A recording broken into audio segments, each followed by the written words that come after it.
వస్తే మీరు ఎందుకు ఇంత దిగజారుస్తారు? నిజంగా వాళ్ళు ఒకసారి ఈ రోజున సభాముఖంగా వాళ్ళందరికీ చెప్తున్నాయి మాట్లాడండి, మీకు కూడా చెప్పాలి. ఒకసారి మీరు అనిపిస్తారు ఎందుకు మాట్లాడమంటే ఈ సందర్భాన్ని పురస్కరించుకొని నన్ను విమర్శించే కాపు నాయకులందరికీ కూడా నేను సమాధానం చెప్తాను. 12 సంవత్సరాల తర్వాత నా మౌనాన్ని వీడి చెప్తున్నాను.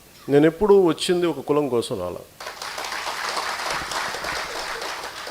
కాపు నాయకులందరికీ ఇబ్బంది ఉందని చెప్తున్నాను.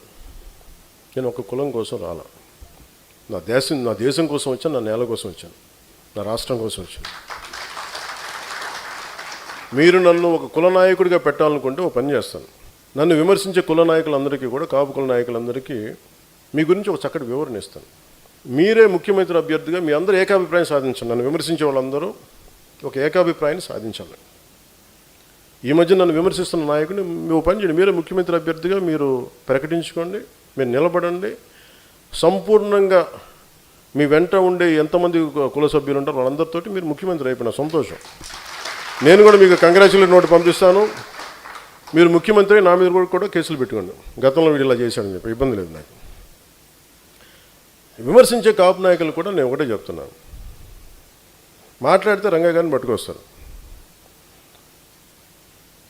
జనసేన కూర్చోబెట్టి టీడీపీ కమ్మాయిలు మాట్లాడుతుంటారు. నేను చెప్తాను, మీరు ఇష్టపడే రంగా గారు, ఆయన సతీమణి కమ్మ సామాజిక వర్గానికి చెందిన వ్యక్తి. వాళ్ళ బిడ్డలు, వారిద్దరు పుట్టిన బిడ్డలు ఇద్దరు 2 కులాలకు చెందిన వాళ్ళు అవుతారు. అంటే మీకు మీరు ఎంత కన్వీనియంట్గా ఉందంటే మీ రాజకీయం,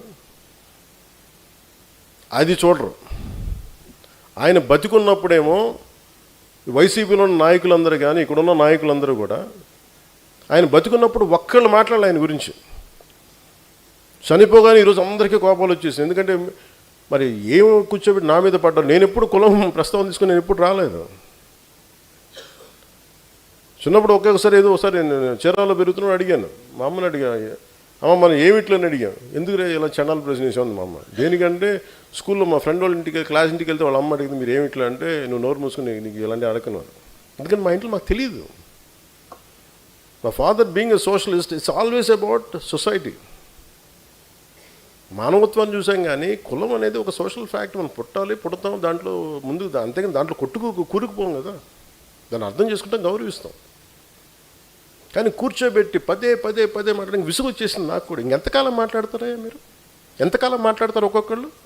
మీ గురించి చిట్టా విప్పన ఒక్కొక్కడి గురించి తట్టుకోగలరా? నేను మాట్లాడితే నోరు విప్పితే ఇష్టానికి మాట్లాడతారు ఒక్కొక్కళ్ళు.